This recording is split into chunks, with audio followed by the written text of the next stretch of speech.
Around 25 million people are affected by cataracts in this country, and it's a common eye condition that affects our vision. So here to tell us more about cataracts is Nurse Christina Paris from the VA. Good morning, Christina.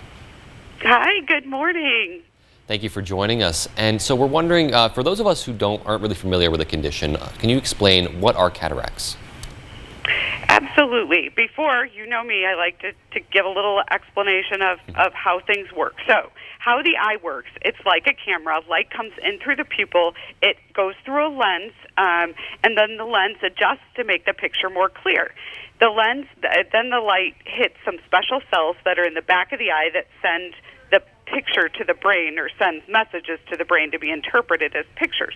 So, when we're talking about cataracts, we're talking about the lens.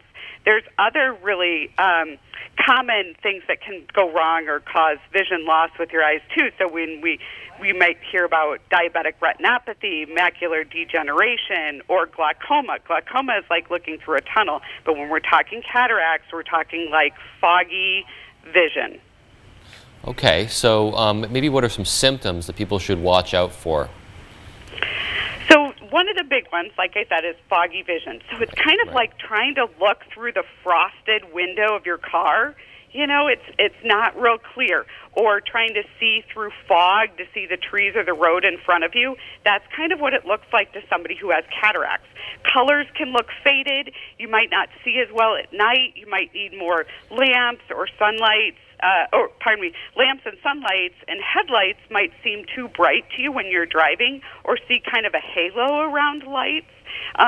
Those are all things that could indicate a problem. And so if that occurs, you want to go and see an eye doctor and make sure you're getting your eyes checked.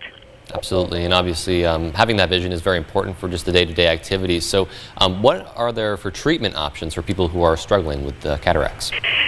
So some things you can just do at home might be just using brighter lights.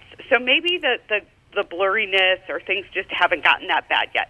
You can wear anti-glare sunglasses, maybe use a magnifying glass when you're reading or doing other activities.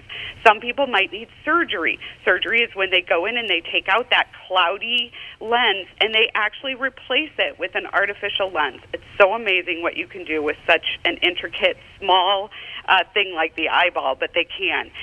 So tell your doctor if you're having difficulty with everyday activities, if you're just having trouble, and they can do things like the surgery. Also, knowing your family history can help too, because it is a genetic. It can be passed down. Great, and yes, definitely some great tips for people who are dealing with cataracts. But tell us, are there some ways that maybe we can prevent these from happening? Sure. So, you know, when we talk about really, really bright lights or using sunlights, or people who are trying to work right now with those disinfecting lights, maybe if you ordered one online, you want to be really careful. You want to make sure that you protect your eyes with really good sunglasses, or wear a hat. If you're a smoker, you want to quit smoking. Smoking always affects those little small blood vessels. It can irritate. Eat healthy. Lots of vegetables, lots of fruits like dark leafy greens like kale and spinach and things like that can really help with your eye health.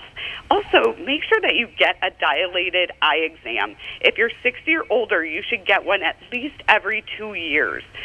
For those who wear glasses, it's easier for us to remember to do it. But even if you don't wear glasses, go in and get checked, because there's those other things like the macular degeneration, glaucoma, other things that you can watch out for. Mm-hmm. Okay, well, thank you so much. That's so much great information, and that's all for our questions this morning. So we'll talk to you next week. Sounds great. Everyone take care of your eyes. Thank you.